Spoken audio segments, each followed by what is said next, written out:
There's always next year.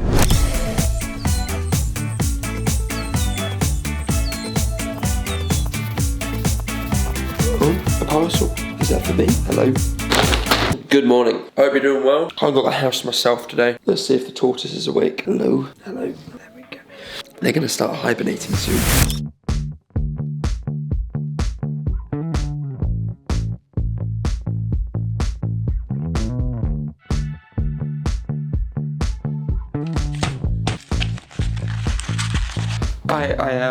Hello. I've been out in London a grand total of probably about 4 times this year. So obviously I'm very qualified to tell you how to spend your time out in the city. I have made a list of some of my favourite places. Hang on, I'm just getting it. Okay, no, that's the wrong.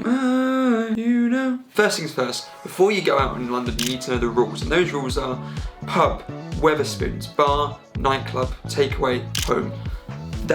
They're the rules. That's how it should be done. Sometimes you can change up pub and Wetherspoons depending on where you're eating, or you can chuck in a pre-step, probably like Nando's or Pizza Express or whatever, if you want to have food. Before you come to London, you need to know where you're staying. Are you north, east, south or west? What tube lines have you got near you? Obviously don't overthink it, there's always going to be a way home. Let me tell, I cannot state this enough, it's really not worth going from East London to West London to go to a pub. I know you've seen it on TikTok, I know you like the look of it. Unless there's a reason and there's an event on shore, why are you going out? What are you trying to get out of a night out? Do you want to dance? Do you want to not dance? Do you want to play pool? Do you want to see a DJ? Do you want to see a band? Do you want to get home really late? Do you want to get home early in the morning? Do you want to have memories? Do you just want to have an easy one? There's literally something for everyone in London, so you shouldn't settle. So here's the good areas to go out in London. Hackney, it's a bit artsy. Shoreditch, again, a bit artsy, a bit more of the commercial side. Brixton, it's good, very safe and artsy. Soho, extremely safe. You're gonna find something also probably the most central out of all of these. Camden, safe and artsy, probably decent scene, again, easy to get to. But if you're posh,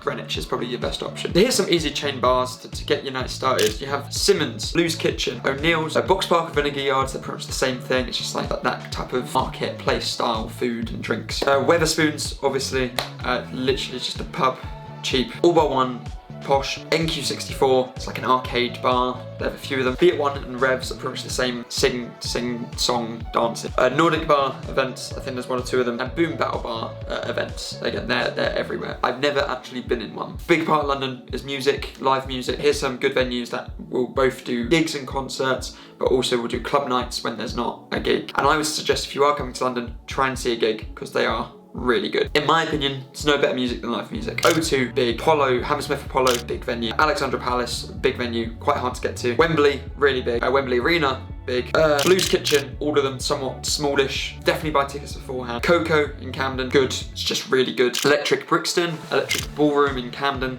both pretty much the same size. O2 Academy in Shepherd's Bush and Brixton. Scala in King's Cross, Lafayette in King's Cross, very good. Spice of Life, if you're central. This is a new one I found when I went to go see my friend Craig perform the other day. I hope they play Hot to Go.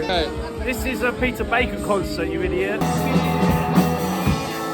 Very central, it always has something going on. Velvet Underground, Shoreditch, Ronnie Scott's, very central, jazz bar, and then just Camden in general. There's always a gig happening in Camden. And if you're looking for clubs, I don't go out clubbing that much. Ministry Sound, pretty good. Old Street Records is pretty good. To be honest, most people just end up at Inferno's or a place like that. Obviously there's other options like Tiger and whatever in town, but not really my scene.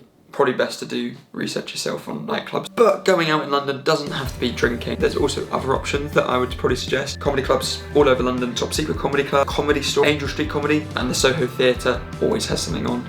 Also just theatre in general. Todaytix, best app out there. Cinema. We have really good cinemas over here. Everyman Cinema or Picture House, there are a few across town. Or you have stuff like Junkyard Golf, or you have Putt Shack, which is the chain, they're all around. Or you have Swingers, again, mini golf. For some reason there's a lot of mini golf over here. Electric Shuffle, which is like shuffleboard. Or you have like Fair Game or Flights, which is like a darts themed one. And there's also like the F1 arcade, which are all good. If you're looking for a personal opinion, Waxy's and Waxy's little sister in Central. The Natural History Museum, Silent Disco. This happens, I think, once every month. Tate Modern Nightclub, I've heard good things. Quiz nights or fun bingo, this is worth looking up beforehand. Improv Comedy Night at the Comedy Store, it's every Sunday night. And also during summer, London Zoo at night, every Friday. I don't know, that's my 2 cents on it. Maybe try going somewhere comfortable one night and push yourself out your box the other night. But at the end of the day, it doesn't matter where you go in London. There's something in all 4 corners, and no matter where you go with the right people, it's going to be great. London's the best city in the world, and there is something for everyone. And you don't have to look so hard to find it. Sometimes it's right on your doorstep. If I missed anywhere that you think would be cool, comment it, I guess. That's Night Out in London. This has been the road show.